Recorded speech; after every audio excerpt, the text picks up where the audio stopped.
Didn't know if you were still playing Madden or something. No, I stopped that when he joined. I'm respectful.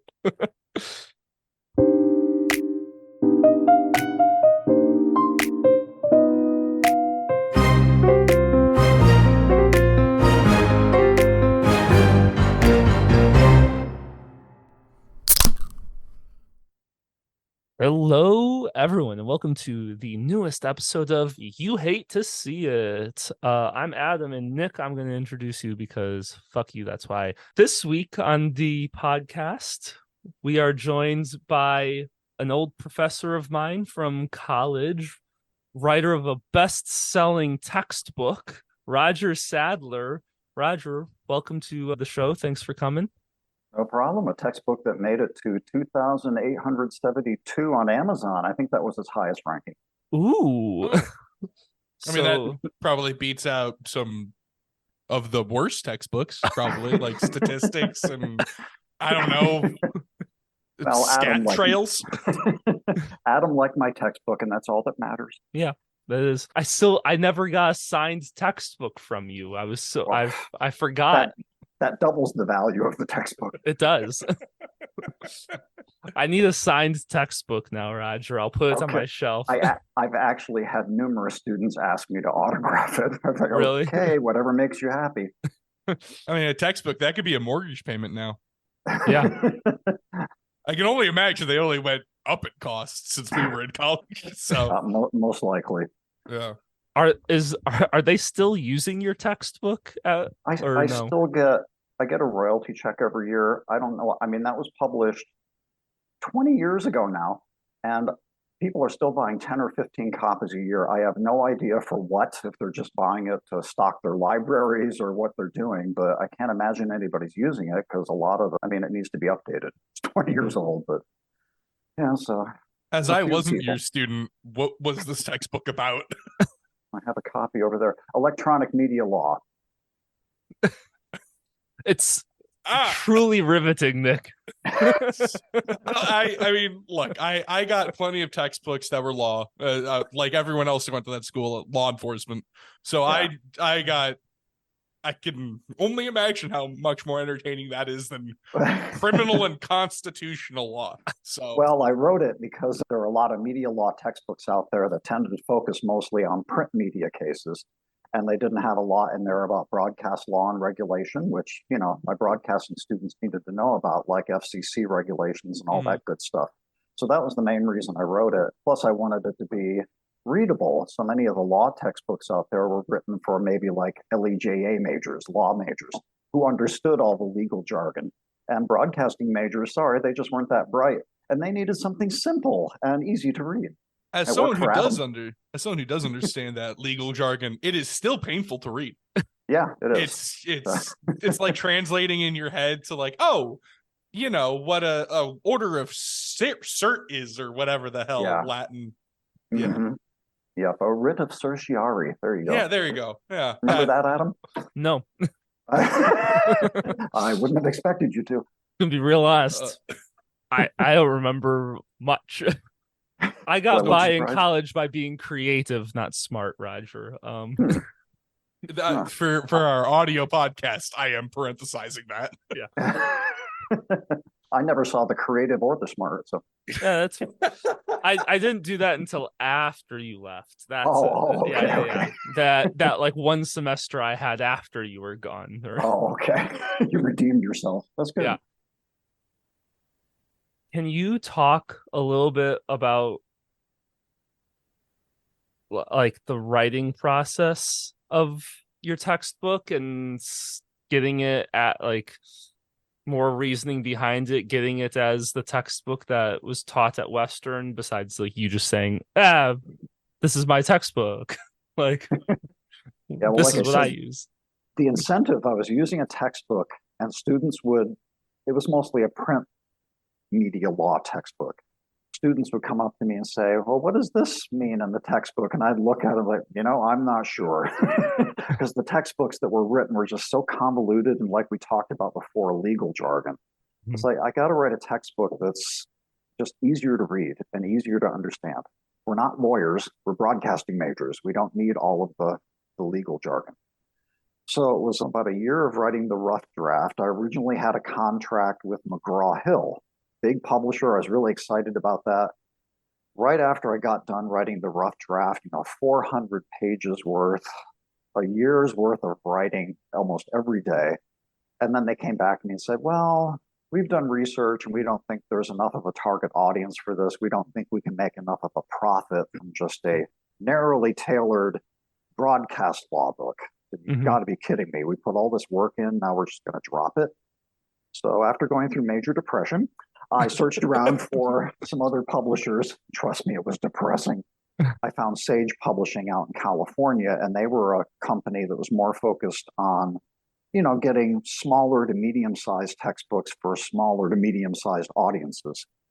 And they published it. So after 2 years of rough draft, writing, rewriting, editing, working with an editor, it finally got published. So it was a lot of work. There were nights when I didn't want to go to sleep because I just wanted to keep writing to get the stupid thing done. Because it takes so much longer than you would anticipate. It was 430 pages, single spaced. Never. Gross. Absolutely not. One page would challenge you, I think. Yeah. I was said this to Will. I was like, the only reason why I was able to graduate college was because I became friends with my professors and liked to talk. Like, I was like, I feel like a few things I did, I feel like people would feel bad for me every once in a while and be like, we'll bump them up that couple points. It's usually 2 or 3 times a day. Yeah, to just give him that grade, just a pat, like. Okay, well, here's a test. Name one thing you remember from my law class. Good luck. It's illegal. I don't know whether this is from your law class or just my having to know things. Okay, let's see. For FCC, right. For the radio, there's the list of words that you can't say, and let me tell you, having to find popular songs and having to edit, especially urban, hated it, of having to edit things and reverse words and stuff. I'm trying to even remember what all of those words even would be. I know, like, the fuck I only know them from George Carlin. Yeah, it's those words, and then add the N word onto that. Like, that's kind of it. Like the 7 dirty words, yeah. But then, like, I remember there being like sometimes they're acceptable depending on what they're talking about in the song. Oh, you remember that context? That's right. Yeah. Is that like the PG-13 rule? You can have one fuck if it's not in a sexual. Well, no, it was like the word piss. That was one of the 7 dirty words. So if you used it in the expiratory context, like I have to take a piss, that would be bad. But if you're saying I'm pissed off, well, that's not talking about a bodily function, so it would be okay. So the context mattered. Yeah. Oh, okay. And like same thing with like ass. Like there was certain context for ass that we were allowed to say, but not others. I hate the FCC. Well, nobody seems to care about that too much anymore because with the internet and everything, I mean, that's not covered by the FCC. Mm-hmm. Or, if you're putting on a podcast or whatever, they have no jurisdiction here. So, yeah, it's just for over-the-air broadcast. I'm pretty sure the FCC just voted today that they now get control of the internet. they just voted today. That wouldn't happen. The courts wouldn't allow it. Your mouth to God's ears. I hope you're correct. I'm trying to remember anything else. Because a lot of the stuff that we even learned, like, obviously, like, I learned video editing and audio editing, but like in classes, a lot of the stuff that we did, though, like the general knowledge things, I don't remember. I don't know, because it was the practical stuff that I needed even when I was there, and I knew unless I'm in college just for practical. Like, unless you're applying that knowledge, you're not going to remember it or want to remember it. You yeah. know, it's like that economics 101 notebook that I had. I had no use for information, so my brain just said, "See ya." Do you still? I mean, do you still talk to people from Western? People currently there or not currently there? Not Jasmine, really. I Patrick, mean, no, the anyone? whole department's changed. The only people left there would be Will and Quentin. All the other faculty Oh, members really? have retired or moved on to other I'm jobs. surprised Quentin is still there because I know he was very unhappy when I was Oh, there. I don't know. I thought he made a good sports director, and he seems to be happy there. Has his wife and family. Yeah, and when we were just talking to Will, Will has your job, Will has Jasmine's job, Will has Mhm. Patrick's Yeah, job, Will has his job, Will has like it's yeah. Will does all news, radio, everything now. And I'm like, man, like that's a I'm pretty lot. sure that's just standard practice for Western these days. Well, yeah, I Yeah, think there's a lot of turnover. A lot of turnover. well, and also like my freshman year at Western, we had a big like Salee was full, and then Mhm. that floor was packed, and then by the time I graduated, I think it was like maybe 30 people in the college, and I was like, Yeah, oh okay. yeah. It I was one only of the know main. that building as the building that I was angry existed because I had to walk around to get to Yeah, the other side of Now campus. imagine being in there with no windows. yeah. Oh yeah, wasn't that building like a bomb shelter? Originally built as a bomb shelter? That's what they said. Built back in the 50s, maybe, and that was part of the plan, I guess, as a bomb For shelter. the inevitable bombs dropping on Galesburg. Well, you never know. Yeah, that was it's I just remember like that end run there. We had you retire, kind of like when Uh, you retired was like you left on a high note for yeah. for the for the broadcasting department, because then we Well, had I've already forgot his name. yeah. Buzz left, and we Mhm. had my favorite person ever. I don't even remember her name, but I hated her. We did not get along. I had nothing nice to ever say about her or to her. Like it was just a bad and Well, we um won't say her name then. yeah, Uh, I don't remember her and what her name was, but yeah, and then we had like Patrick took over the radio station for you, and Patrick had no mhm. idea how anything was. So when Yeah. I mean, because it then Emily and I took over everything, and Patrick was like, uh, do whatever you want. And we were like, yeah, so we can make like any changes we want, like whatever we want to do, it doesn't matter. And he's like, I don't care. Mhm. Yeah. All right. So we like complete like we revamped everything, tried to do all this new stuff. We're like, because both Emily and I were like, you know what? We're gonna leave our mark. Like because we both were graduating halfway through this like a school year. So we were only going to Uh, be there for 2 semesters. And we were like, yeah, we're gonna leave our mark and make everything exactly how we want it, hmm. no matter what. And Patrick was like, I don't care. And then Patrick left and Will came in. And it Yeah. was kind of like we were teaching Will everything we had done, because then all of a sudden we were graduating that same semester. And we were like, all right, good luck. Yeah. Enjoy. Hopefully Yeah. I It's trained you well enough, Will. Better than I was. No, I was happy to retire when I did because, well, they gave me a good early retirement incentive. Mhm. Plus, with the enrollment issues and everything at that time, it was just kind of, you felt like you were jumping off a sinking ship. Things seem to have stabilized a little bit since I left, but yeah, it seemed like it That's was a good what time to it get out of felt there. like as a student. Yeah. Yeah, I'm sure. I'm Well, sure. like, I mean, those first 2 years I was there, it was packed. Like, Hmm. and then it felt like literally over the course of a summer, we dropped enrollment by like 50%. Like it Well, was, the last 3 years I was there, enrollment on campus dropped by more than 3,000, I think, in just 3 years. It was incredible. An average of 1,000 students every year. That's noticeable. yeah. I go to the gym with a guy whose company recruits people from Western's ag business or ag school Uh-huh. for his like tree or arbor business or whatever. And he's like, we used to be recruiting like 15 people a year, and now we get like 3. Yeah. And ag was huge there. Yeah, it's hard. A lot of people are looking at college. They're looking at the cost, the exorbitant cost these days. And a lot more people are saying, is it worth it? So, Well, a lot of universities are seeing that.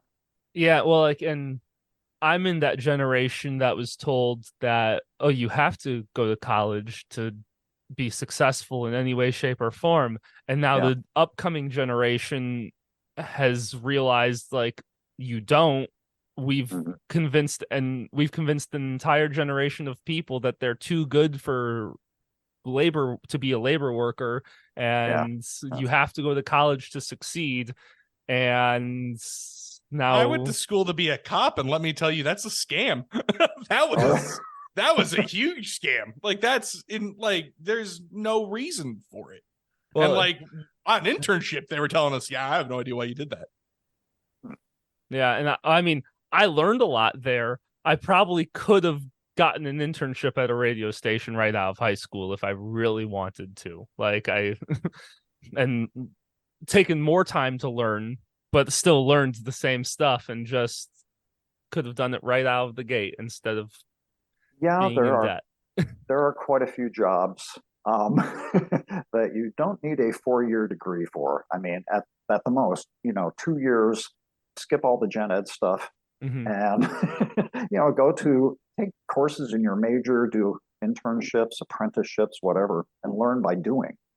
I feel like college would do a lot better if they stopped forcing people to take gen eds that have nothing to do with what people are trying to do.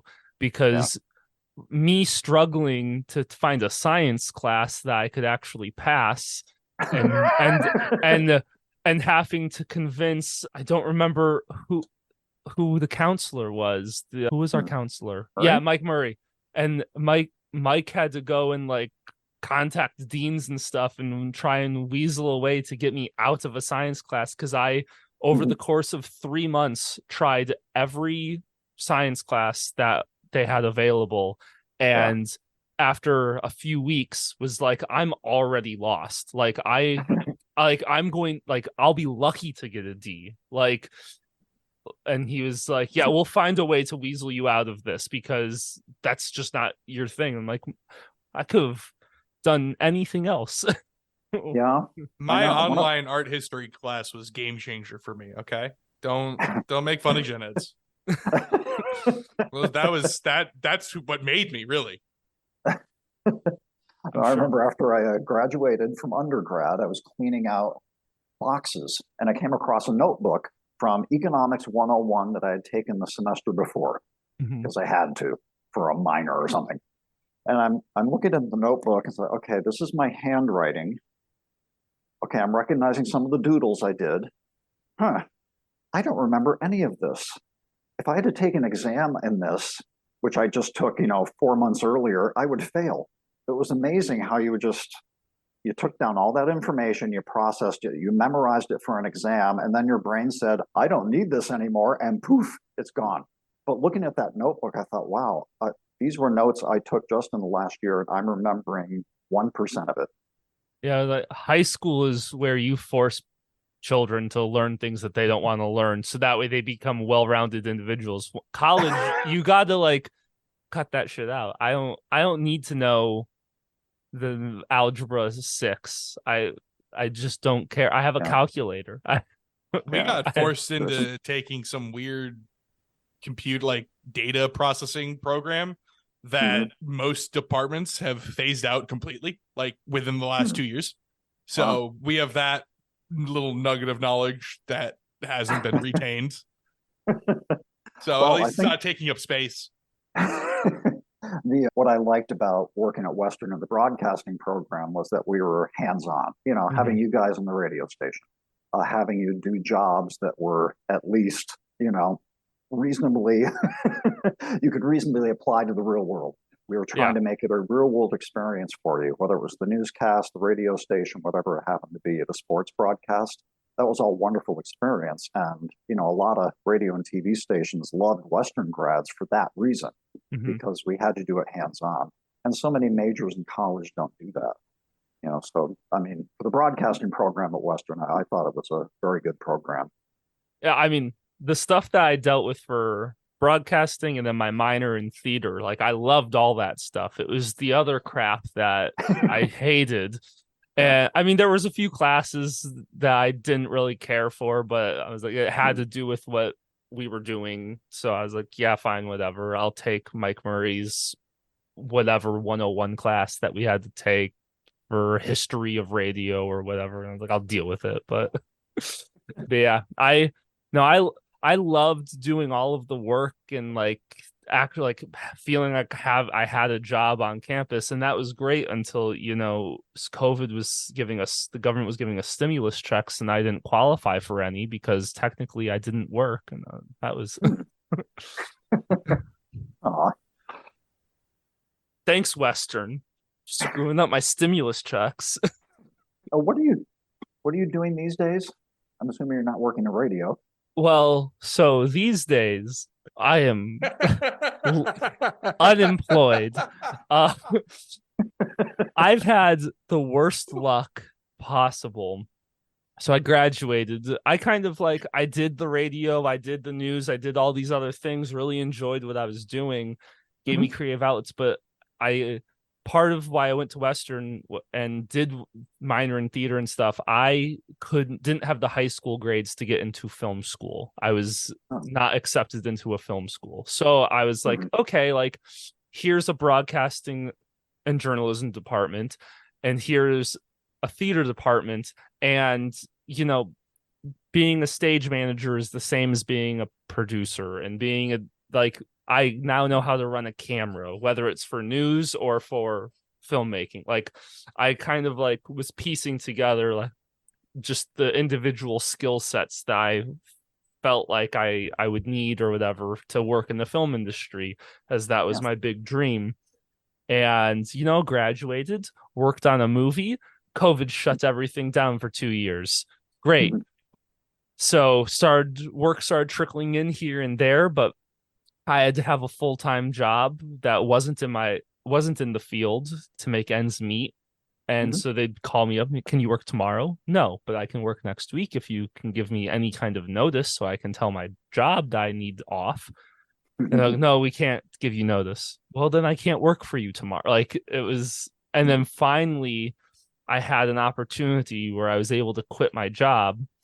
So I quit, started working, and this was this past February, and I was a video editor doing a bunch of things, and then was able to work on another movie. Everything was great, and then writer's strike happened, and then SAG went on strike, and then the consistent work I was getting elsewhere, because everyone was on strike, I had nothing else to do, so all I was doing was this work, and ended up working faster than what the company was expecting, and I worked myself out of contracts because they ran out of things for me to do. So currently I am unemployed until movies start happening again. Okay. And you're in the Chicago area? Yeah. Okay. Yeah. So hopefully things pick up. Right now things are picking up, but they're only hiring, or they're not really hiring new people, because right now everything that they're doing is what was shut down, so they can keep the crews that they've had. And I wasn't on a project when everything shut down. I'd finished a project and then wasn't getting new work because the strikes were coming. And so now I'm just waiting. Just waiting for one of the things to pick up again, either get on a movie or my contract work is able to pick up again. But well, good, because my last 4 or 5 years at Western, especially working with radio, I was worried about the students who were gung-ho about going into radio, because it's an industry that's not exactly growing, because with podcasts, with everything else, radio has kind of lost its niche in the world. I think back to when I I started in radio 44 years ago, 1979. Yep, that's 44 years. Just how much the industry has changed since then. I mean, radio is such an important part of so many communities.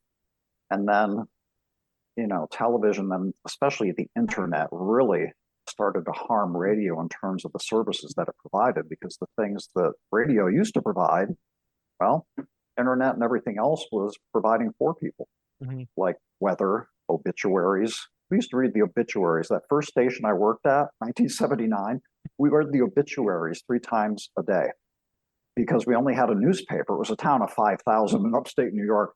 We only had a weekly newspaper, and there was no internet or anything. So the only way you got the obituaries was in the paper each week. So the radio station aired obituaries every day, and we just read it from a standard form. So-and-so died.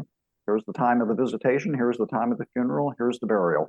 Swap shop, where you'd call in and sell items. I got a refrigerator for sale for, $80. Here's, give me a call. That type of stuff. And that, radio just doesn't, we don't need radio for that kind of stuff anymore. Yeah. Or music. I mean, man.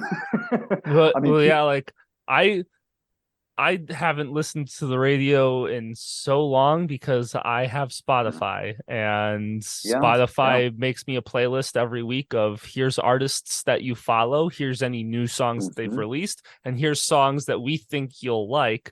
And that's how I find new music now, is just this playlist that Spotify gives me. And I remember sitting by my radio when I was a kid, teenager, and waiting for my favorite song to come on, because that's how you heard your favorite music, or you'd spend the money to go buy the 45 or 33 and a third RPM record so you could own it. Now just go find it on YouTube or wherever. Find your music that way.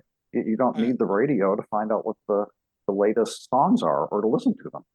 I remember the original iPod Shuffle that was just a USB stick. Yeah. Just that we're like, I want to find my favorite song. Let me click this button 80 times.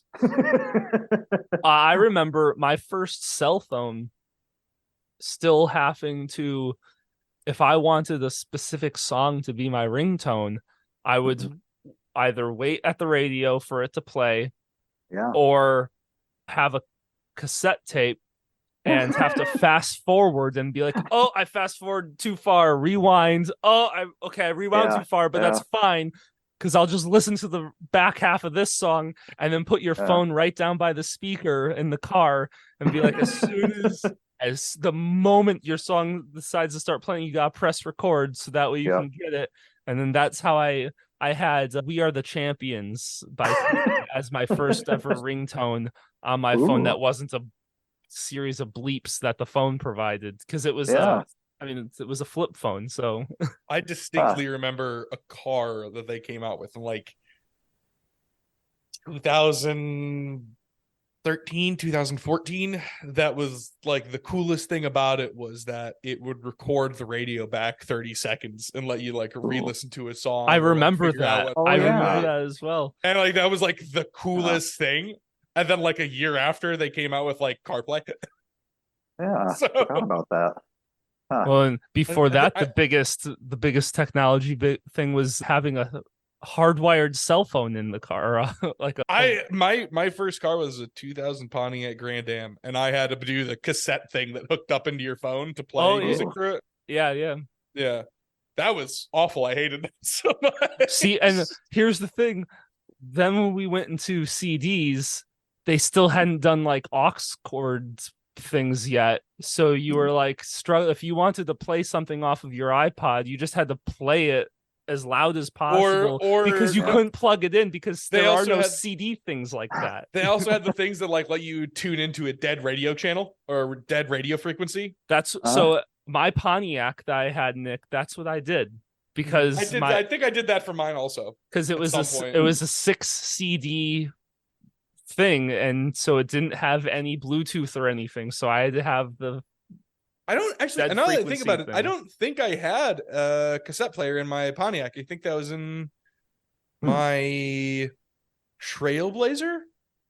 So I think my option was radio, but then my radio stopped working for some reason. I like whenever I started the car, I had to like take a hammer to the center console and like smack it to get the radio to work.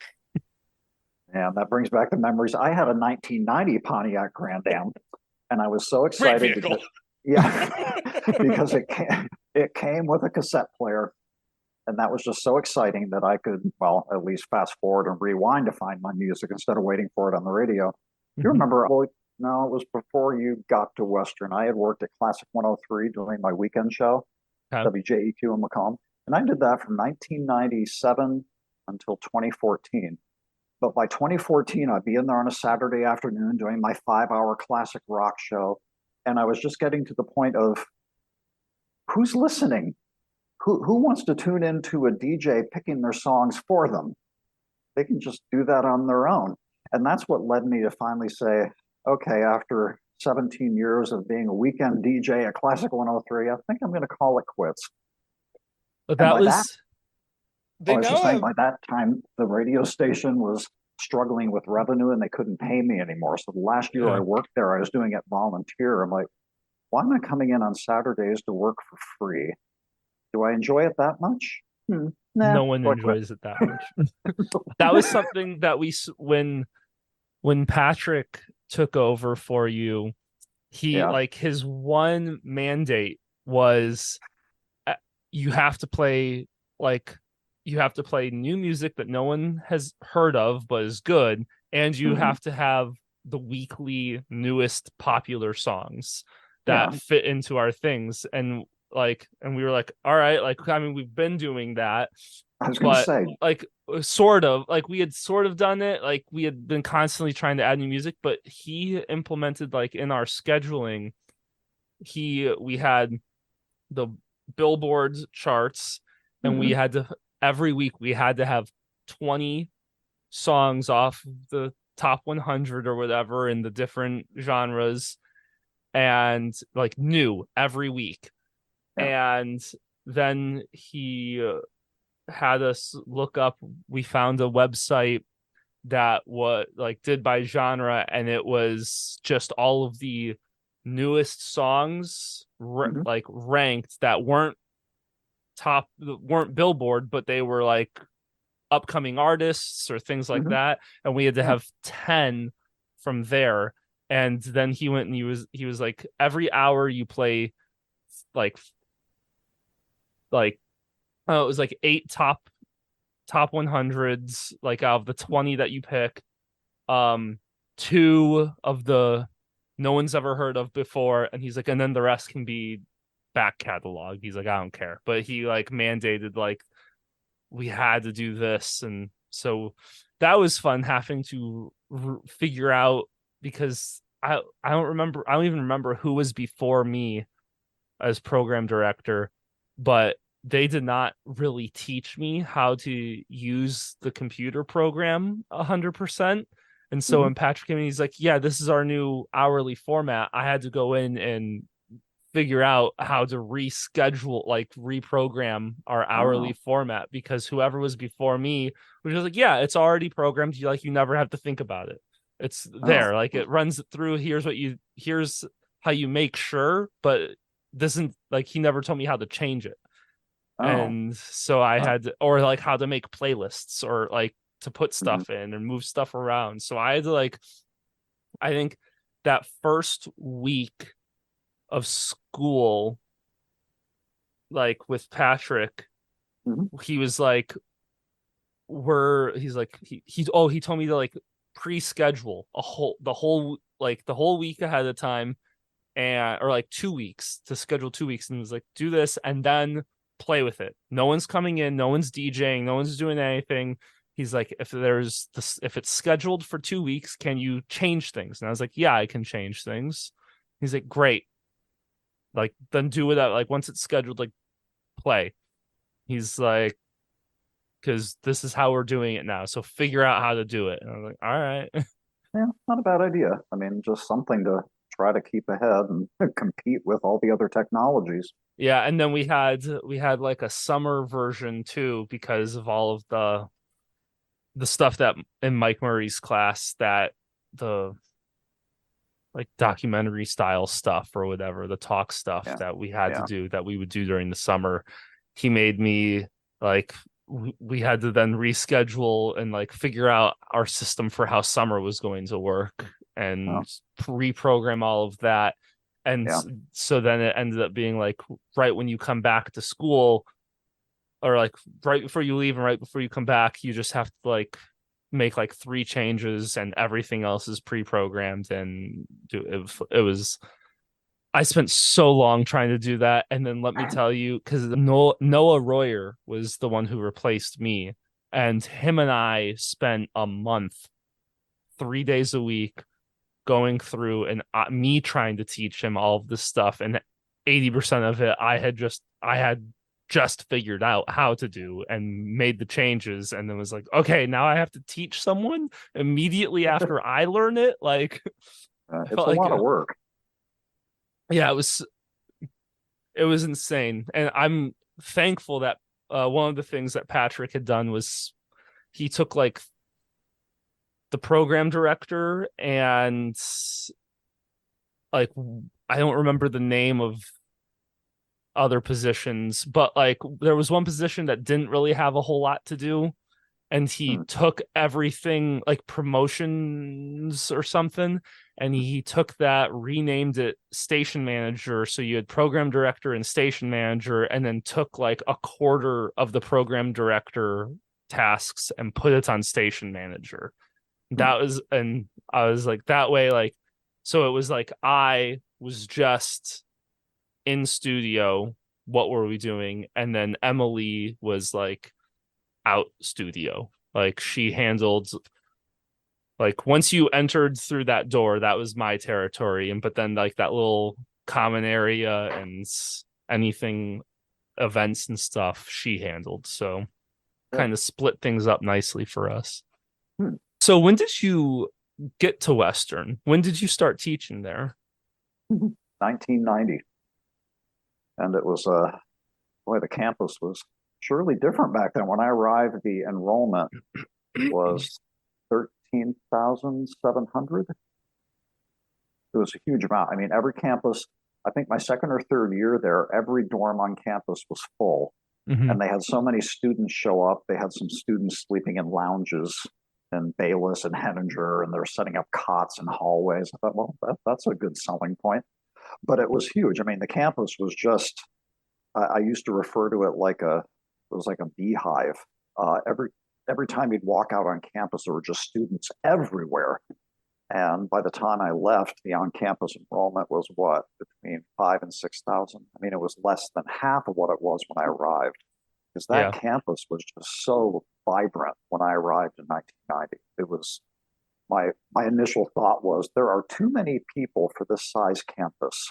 And then when I left, there aren't enough people for this size campus. What was the process like of you like getting onto as the radio person for Western, getting on as the, I don't remember what your title was anymore, administrator or What, faculty advisor? yeah, advisor, I guess, as for the radio. What was that process like getting onto that? And then like what changes did you make to the station when you took over? Well, when I first got there, the dog wasn't the dog. It was, well, it was still WIUS, but it was located over on the third floor of Memorial Hall, and it wasn't even part of the broadcasting department. So we set up a little cable radio station called WAXS Access, and it aired on the cable access channel on McComb's cable system. And we had that for about 10 years. And around 1999, 2000, we finagled and got WIUS over into the broadcast department. Just said, well, it doesn't make sense to have a radio station like this on campus, and it's not part of the broadcasting program. Mm-hmm. So that's when I think it was 99 or 2000, we moved it over, called it the dog, and it kind of took off from there. And I advised it for the first several years, and then I got more involved with the TV newscasts, and Mike Murray took over as advisor, and then eventually I came back on. So, yeah, it was, we were always trying to figure out a format. When it came over, there was no format. It was pretty much hey, students, play whatever you want. And it had all these specialty programs. You'd look at the programming chart for the station, or like old ads that they had in the Courier, and like here's the schedule for WIUS, and it was, well, here's the Latin music hour, here's the polka music hour, here's the rock music hour, here's a country music hour, here's a disco hour, here's a 70s music hour, and it was just all over the place. You never knew what you're going to hear when you tuned in, and that's really not great for programming. I mean, I guess you can say, ooh, variety, but for listeners, it's very disjointed. So that's when we decided, okay, we're going to make this one or two formats. And that's when we kind of decided we'll make it alternative in the day, maybe urban at night, flip around on the weekends. And we decided that was a, contemporary music, contemporary alternative, contemporary urban, and just focusing on targeting the student audience. What was it like returning to the dog after taking the time off and Mike stepping in and taking over? Like, what was that like? How did that even come about? How did that happen? I don't remember exactly. I think I was just interested in doing it because I was working over at Classic 103. I said, well, I'm staying active in radio. Might as well, take advantage of my skills, put me back as advisor. It was something I wanted to do because I've always enjoyed radio. And the students you tend to get working in radio are fun to work with, except for a few. Oh. But for the most part, for the most part, it's just a really enjoyable group of students to be around. So yeah, we just went back to, focusing on alternative and urban and doing the best we could with those music formats, and throwing in the little specialty talk programs occasionally, and sports, obviously. And we had some debate about how much sports we wanted to have on there, little things like that. But for the most part, we wanted to be a student-focused radio station that was a learning lab. It wasn't just there to play music and sports. It was there to train students to be better DJs, program directors, sports announcers, things like that. What would you say was like the peak of the dog while you... Adam Flipiak. Absolutely. You can't go any higher than that. Everything's downhill from there. The peak? Gee, Yeah. I don't know.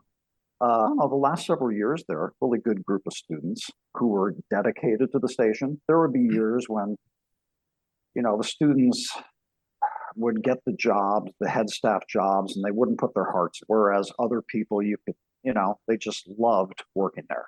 They had their heart and soul devoted to the radio station, and they wanted it to be the best station it could be. So, those would be the peak years when you had the head staff that were dedicated and enthusiastic and would actually go out and hold events on campus and want to promote the station and had pride in the dog. What was of every subject that you taught, what was your favorite class? Like, what was your favorite subject that you were teaching at Western? Well, I enjoyed them all. I really enjoyed teaching the law class because, well, I wrote the book, but I liked that the lesson plan's easy. That's true. Roger's like, I liked that class because the royalties I got from forcing students to purchase the book, that was a bonus. That was... I always told students to buy it used, so that way I got nothing from it. Yeah, and you could find used copies all over the internet. I don't know. I enjoyed teaching all my classes. I like teaching TV news because I worked in TV news in the Quad Cities and all that stuff. And I like teaching the radio class because I worked in radio. So I don't know, but I probably enjoyed law the most because it had a logic and a sequence to it. And it was information that most students could apply, if they're going out there to work in the real world. If I would have gotten the job in broadcasting, that probably would have helped, but because I'd hear back from students all the time, especially those working as TV news reporters or whatever, talking about how they applied a lot of the legal stuff, or they remembered the legal stuff when they were out covering stories. Like, well, I know better than to walk onto somebody's property where there's a no trespassing sign. Yeah, it doesn't matter if I'm, going up there to get an interview. I can be arrested for that. Just little things like that would help them do their jobs and keep them out of jail. To wrap things up here, since you're now retired, what is something that you miss from Western, and what is something that is good riddance? Adam Filipiak for both. That's kind of Look at weird. that. No, I miss the students. I miss the interactions. I just loved working with students one-on-one. Because in a broadcasting program, the type of programming or program that we had, you got to know the students really well. And they weren't just your students, they were your friends. And I really enjoyed that. It was fun being up on SLE 3. I don't miss the the faculty meetings, the politics, and I didn't miss the. Once I left Western, I was glad to be away from the kind of depressing attitude on campus with the enrollment declines, and because it was really bad my last several years there, and there was just kind of a negative attitude around campus that everybody felt like they were on the Titanic. So we've hit the iceberg. Now what do we do? Well, we've rearranged those deck chairs. What do we do next? Yeah. So it was kind of good to get away from that. But yeah, I just miss the friendships and the interactions with the students the most. Nick, do you have any questions about the sinking iceberg known as Western Illinois University? Or Be all that are left. Happy I got off when I did.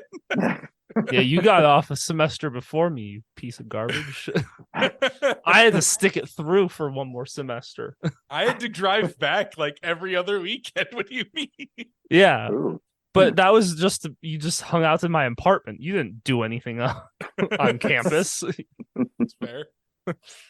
You got to still have the fun part of college. That is true. Good overall experience. I enjoyed my 28 and a half years at Western. Good time. Yeah. Thanks so much for listening to today's podcast, everyone. You can go to our website at youhatetoseeit.net for all of our links, all of our social media. And from our website, you can even join our Patreon. On our Patreon, you get unedited video versions of all of our podcasts, our interviews, and everything. Thank you so much for coming on the show, Roger. It's nice to catch up every once in a while. Yeah, good to talk to you guys. Nice talking. Yeah. Also, from our website, youhatetoseeit.net, you can click on a link to go to W. W is one of our sponsors. W.GG is the website. It's a powdered energy drink mix. Super healthy, super tasty. And if you use promo code YOUH82CIT, you get 10% off your orders. So W.GG YOUH82CIT. Thanks so much for listening to the podcast, everyone, and thanks, Roger, for coming on the show. Nick, do something funny. This has been a episode of the Nick and Adam show, minus the heavyweight known as Jeff. This is gonna go horribly. You're gonna show him this, and I'm gonna get yelled at. Okay.